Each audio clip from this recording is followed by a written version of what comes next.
পরস্পরের সঙ্গে ভাবের আদান প্রদান করি। আর 2026 আমাদের কাছে অত্যন্ত গুরুত্বপূর্ণ। আমাদের এখানে ইন্দ্রদা এসেছেন, আরেকজন মাস্টারমশাই তিনিও এসেছেন।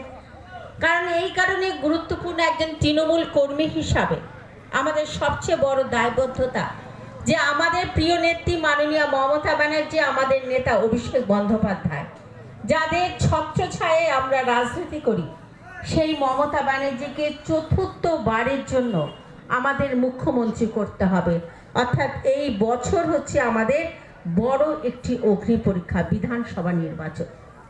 আমরা মমতা ব্যানার্জির আশীর্বাদে সারা বাংলায় 20,000 কিলোমিটার পথশ্রীর রাস্তা হয়েছে।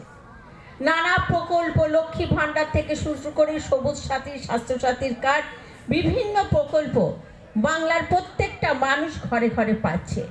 আমার একজন সেক্টর ইনচার্জ খুব ভালো বক্তব্য রাখছিলেন, কিন্তু কোথায় একটা এসে যখন মানুষ তৃণমূলকে বিশ্বাস করছে, মানুষের এই বিশ্বাসকে ভাঙার জন্য আপনার সঙ্গে আমার ধর্মের একটা বিরোধ বাঁধিয়ে দেওয়ার চেষ্টা করছেন কিছু সুবিধাবাদী। বিজেপির পক্ষ থেকে বিভিন্ন জায়গায় বিভিন্ন সুবিধার্থে বিভিন্ন শ্রেণীর মানুষকে নামিয়ে দেওয়া হচ্ছে। কেউ মুসলিমদের মধ্যে রয়েছে, কেউ হিন্দুদের মধ্যে রয়েছে। বারবার আমাদের মধ্যে পার্থক্য তৈরি করার চেষ্টা হচ্ছে। ফাতেমার সঙ্গে শাওনি সিংহ রায়, নীলিমেশের সঙ্গে আমাদের কাউসারে, সিরাজুলের সঙ্গে আমার, এই রকম একটা পার্থক্য তৈরি করার চেষ্টা করছে।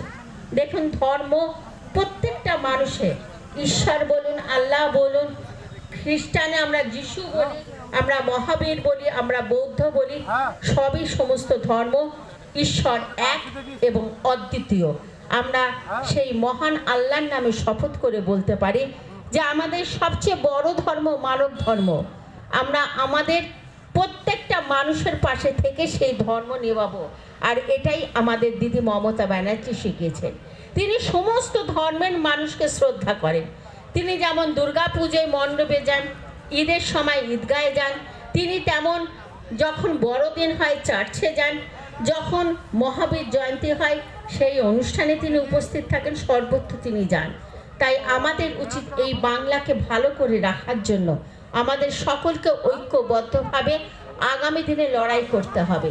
কারণ এই বাংলার লড়াই, গত দুদিন আগে উড়িষ্যার সাগরদিঘি থেকে কিছু লেবাররা আমাকে ফোন করে বলছিল, দিদি আমরা উড়িষ্যায় রয়েছি। তা আমি বললাম, ভাই উড়িষ্যায় রয়েছো, তোমাদের বাড়ি কোথায়? বলে, দিদি আমার সাগরদিঘির বাড়ি। তা আমাকে কেন ফোন করছো? বলছে, না দিদি বিগত দিনে আমরা কিছু সমস্যায় পড়ে আপনাকে ফোন করেছিলাম, উপকৃত হয়েছি তাই ফোন করছি। আমি বললাম, বলো কি করতে হবে? বলে, দিদি আমরা বাড়ি ফিরছি, যদি কোনো সমস্যা হয় দেখবেন।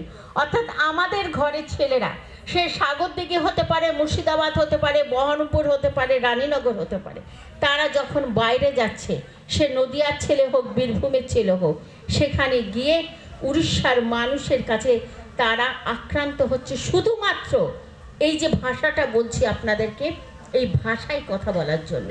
তাহলে আমরা ধর্ম নিয়ে মারামারি করব না, আমরা আমাদের বাংলাকে বাঁচাবো, সেটা আমাদেরকে ঠিক করতে হবে। আর সেই জায়গায় আপনাদেরকে নজর দিতে হবে। বাংলাকে বাঁচাতে গেলে মমতা ব্যানার্জিকে চতুর্থবার মুখ্যমন্ত্রী করতে হবে। আমার সেনাপতি অভিষেক বন্দ্যোপাধ্যায়ের নেতৃত্বে সংগঠনকে শক্তিশালী করতে হবে আর মানুষের জন্য উন্নয়ন করতে হবে। এসআইআর চলছে, আমাদের ছেলেরা, আমাদের বিএলএ2রা, আমাদের পিআরএসরা, আমাদের বিআরএসরা আপনাদের পাশে রয়েছে। অন্য কোনো দলের বিএলএ2, পিআরএস, বিআরএস কেউ আপনাদের পাশে নেই। তৃণমূল সর্বত্র, দিন বলুন রাত্রির বলুন, সর্বত্র তৃণমূল আপনাদের পাশে আছে। আমি বিশ্বাস রাখি নতুন গ্রামের মানুষ, আপনারা কোনো রকম উস্কানিমূলক বক্তব্যে কোনো রকমভাবে পা দেবেন না। সংঘবদ্ধভাবে বুথ সভাপতিদের সামনে রেখে মেম্বারদেরকে বলবো, বুথ সভাপতিদের গুরুত্ব দিন, মর্যাদা দিন, না হলে কিন্তু সংগঠন কোনোভাবেই শক্তিশালী হয় না।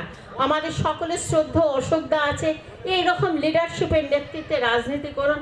আগামী দিনে দেখবেন নতুন গ্রামের রেজাল্ট, যে রেজাল্ট 24-এ ছিল তার থেকে অনেক বেশি ভালো হবে। এই বিশ্বাস রেখে আমি আমার সংক্ষিপ্ত কথা শেষ করছি।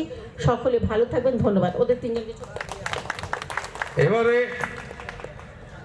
কিছু আমি অনুরোধ করব, যারা আমাদের বুথ সভাপতি আছেন, প্রত্যেকটা বুথ সভাপতি, সেক্টর ইনচার্জ যারা আছে নিস্টেজ আসুন, একটু আলোচনা আছে। এই অঞ্চলের বুথ সভাপতি, সেক্টর ইনচার্জ যেখানেই থাকুন আপনারা আসুন।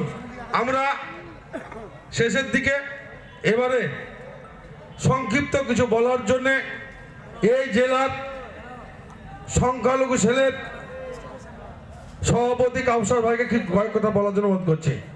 আমাদের অনুরোধ করছি